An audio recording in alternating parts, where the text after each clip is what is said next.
강 의원이 김병기 의원에게 자신의 지역보좌관이 김경 당시 서울시의원 예비후보에게서 1억 원을 받았다며 처리 방법을 논의하는 내용의 녹취 파일이 공개된 겁니다.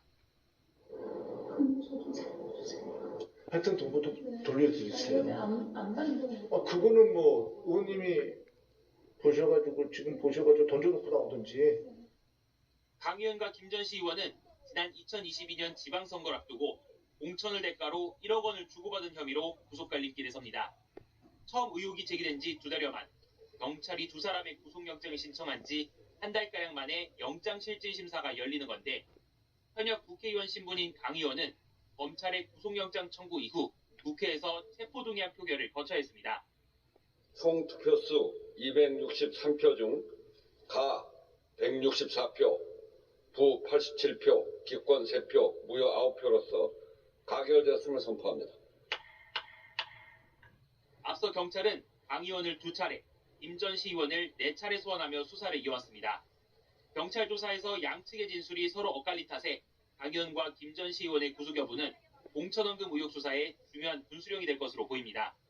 김 전 시의원은 오전, 강 의원은 오후에 심사를 받게 되는데 구속 여부는 이르면 심사 당일인 내일 오후 늦게 나올 전망입니다. YTN 윤태희입니다. 전 서울시의원은 결국 구속 갈림길에 서게 됐습니다. 그런데 두 사람이 받는 의혹은 이뿐만이 아닙니다. 경찰은 지난 2022년 김 전 시의원이 강 의원으로부터 문제의 1억 원을 돌려받은 뒤 지인을 동원해 다시 1억 3천만 원을 쪼개기 후원했다는 의혹도 들여다보고 있습니다. 김 전 시의원은 강 의원 측이 후원금 형태로 보내달라고 했고 이후 시기가 몰려 선관위에 의심을 살 만한 돈만 골라 돌려줬다고 주장하지만 강 의원은 후원금을 요구하지 않았는데도 비슷한 금품 전달 시도가 5차례나 있었다며 모두 반환했다는 입장입니다.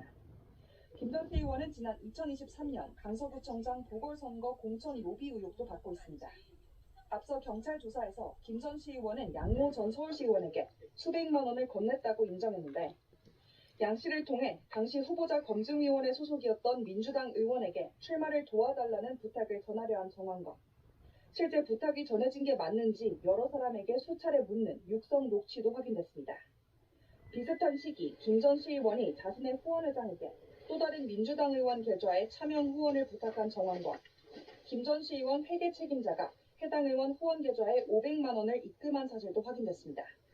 김 전 시의원의 녹취 속 언급된 현역 국회의원이 최소 7명으로 확인되며 파장이 이어지는 가운데 가족회사 사업 수주 특혜나 CES 출입증 사적 유용 의혹도 제기됐습니다.